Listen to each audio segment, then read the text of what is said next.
Welcome to Triumph IAS. It's a daily mains practice question and answer series. This program is exclusively designed for UPSC CSE aspirants. In this video discussion, we will discuss UPSC CSE mains previous 25-year questions. Question number 1. The life cycle of a joint family depends on economic factors rather than social values. Discuss. Let's start with the introduction of the answer. Since the onset of globalization and increased participation of younger generation in the workforce, the number of joint families has seen sharp decline in India. There are various factors behind disintegration of the joint family system and emergence of nuclear families. The main body of the answer should be number 1. There has been a radical change in the social fabric of India. The rise of nuclear families consisting of a couple and their unmarried children are consistent with rapid urbanization. Number 2. Due to the large size of joint family, there is always additional burden on the earning person.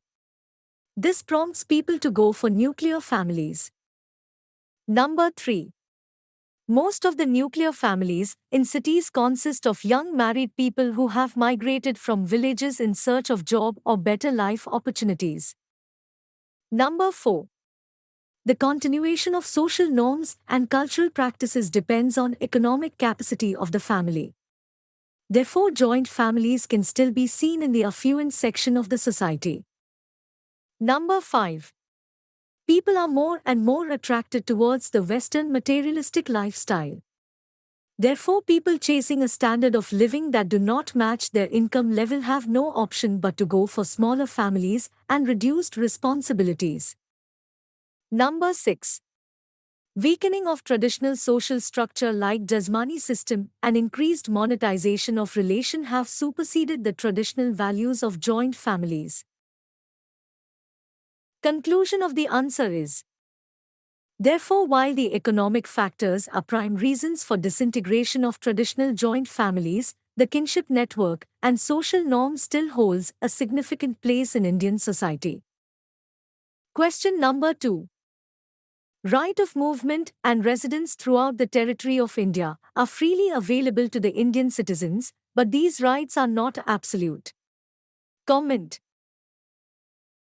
Let's start with the introduction of the answer. Constitution of India provides right to freedom under Article 19 and Article 19(1)(d) talks about to move freely throughout the territory of India. But this article also talks about that there can be reasonable restrictions on right to freedom.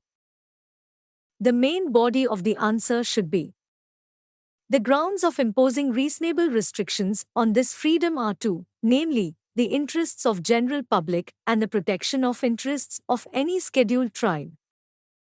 Examples of restriction right to movement. Public health. Number 1.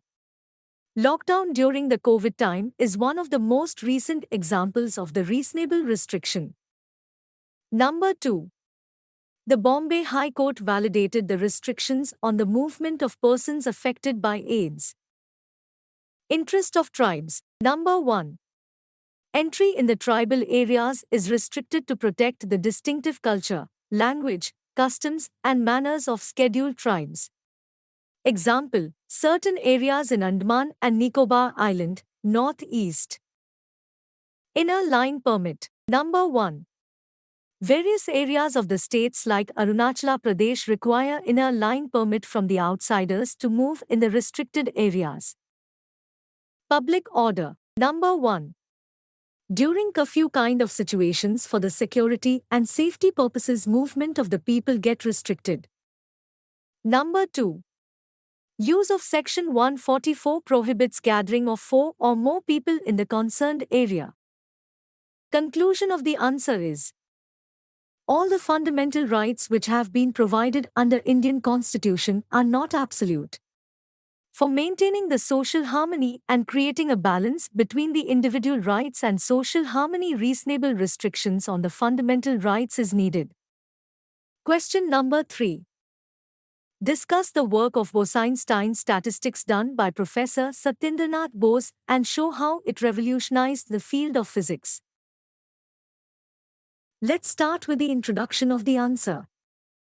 The light particles or photons proposed by Einstein in his theory of photoelectric effect could not be described by the principles of classical statistics. The main body of the answer should be: Indian scientist Satyendra Nath Bose was able to apply statistics to count the Einstein's photon, which was named after him as Bose-Einstein statistics. The Bose-Einstein statistics revolutionized the field of physics at least in two ways. It improved the standard model of particle physics. It was instrumental in the discovery of the God particle. Bose-Einstein statistics become the bedrock of many applications in the areas like superconductivity, developing sensitive detectors for precision measurement, applications in quantum computing, atomic clocks, etc. Using Bose-Einstein statistics, Peter Higgs carried out his research and found a very unstable particle that survives for a fraction of a second after its birth, and then it breaks apart, producing other fundamental particles. This particle was called Higgs boson particle or God particle.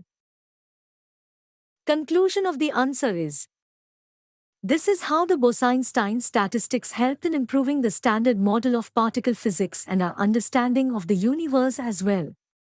The theory is still being used in numerous research areas and has huge potential for numerous practical applications.